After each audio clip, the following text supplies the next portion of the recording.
Tafsir Surat Al-Fatihah ayat 1-7. Surat Al-Fatihah merupakan induk dari surat-surat yang ada di Al-Quran. Makna dari Al-Quran terangkum dalam 7 ayat yang ada di Surat Al-Fatihah. Artikel ini akan mengulas tentang tafsir Surat Al-Fatihah ayat 1-7 menurut Ibnu Katsir. Sebagaimana yang tertulis dalam Al-Quran, bahwa ayat pertama Al-Fatihah merupakan bacaan basmalah. Ayat yang pertama. Bismillahirrohmanirrohim. Artinya, dengan nama Allah yang Maha Pengasih, Maha Penyayang. Ada perbedaan pendapat mengenai tafsir surat Al-Fatihah ayat pertama ini, karena biasanya kalimat basmalah merupakan pemisah antar surat. Sebagaimana yang diriwayatkan Abu Daud dari Ibnu Abbas R.A. bahwa Rasulullah tidak mengetahui pemisah surat sehingga diturunkanlah Bismillahirrahmanirrohim. Ibnu Abbas mengemukakan sebagaimana yang telah diriwayatkan oleh Abu Daud. Barang siapa yang berpandangan bahwa ia termasuk Fatihah, berarti ia berpendapat bahwa membacanya harus zahir dalam solat, dan orang yang tidak berpendapat demikian, berarti membacanya secara sir, tidak keras.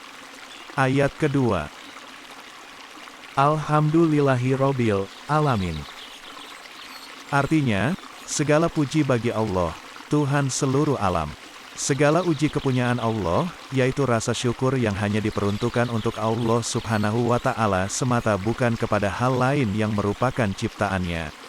Sebab Allah telah menganugerahkan nikmat kepada hambanya. Oleh karena itu, bagi Rabb kitalah segala puji, baik pada masa awal maupun akhir.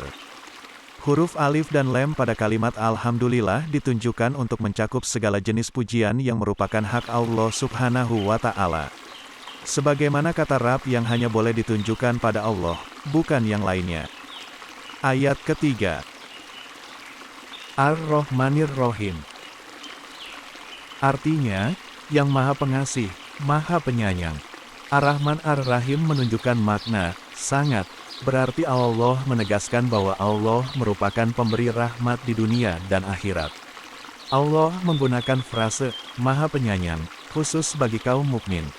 Dan tidak boleh ada hambanya yang menggunakan nama tersebut. Ayat keempat. Maliki Yaumiddin. Artinya, pemilik hari pembalasan. Dia, Allah adalah pemilik hari dunia dan akhirat. Kata dia kepada hari akhirat disebabkan di sana tidak ada siapapun selain Allah Subhanahu wa Ta'ala yang mengklaim akhirat sebagai miliknya, dan tiada seorang pun yang dapat berbicara melainkan atas izinnya. Ayat kelima. Iyyaka na'budu wa iyyaka nasta'in. Artinya, hanya kepada Engkaulah kami menyembah dan hanya kepada Engkaulah kami mohon pertolongan. Kata iyyaka merupakan objek yang didahulukan untuk tujuan pembatasan supaya tujuan pembicara fokus pada apa yang akan diutarakan.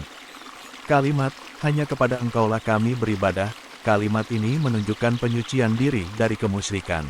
Kalimat, hanya kepada Engkaulah kami memohon pertolongan, merupakan penyucian dari apa yang telah diusahakan dengan menyerahkan segala hanya kepada Allah yang Maha Mulia lagi Maha Agung. Ayat ke-6. Ihdinas sirotol mustaqim. Artinya, tunjukilah kami jalan yang lurus. Ayat ini mengandung dalil yang menganjurkan bertawasul dengan sifat-sifat yang tinggi dan amal saleh. Setelah seorang hamba mengagungkan sifat Allah dan beramal saleh untuk Allah, kemudian ia memohon akan kebutuhannya. Ayat ke-7. Sirotol lazina anamta alaihim, khairil makdubi alaihim waladdolin. Artinya, yaitu, jalan orang-orang yang telah Engkau beri nikmat kepadanya, bukan jalan mereka yang dimurkai, dan bukan pula jalan mereka yang sesat. Pada kalimat, jalannya orang-orang yang telah Engkau anugerahkan nikmat kepada mereka, menafsirkan jalan yang lurus. Jalan yang telah diberi nikmat, yaitu jalan orang-orang yang telah menaati Allah dan Rasul-Nya. Penggalan, bukan jalan mereka yang dimurkai, dan bukan pula jalan mereka yang sesat. Hal ini merupakan orang-orang yang mengingkari perintah Allah dan ajaran para Rasul-Nya. Mereka yang tidak memiliki pengetahuan dan mengikuti kesesatan, mereka itu adalah orang-orang yang tidak mendapatkan petunjuk Allah Subhanahu wa Ta'ala. Melalui tafsir berikut, Semoga kita dapat mengamalkannya dengan sebaik-baiknya, sehingga kita tergolong hamba yang taat akan perintahnya dan mampu menjauhi segala larangannya.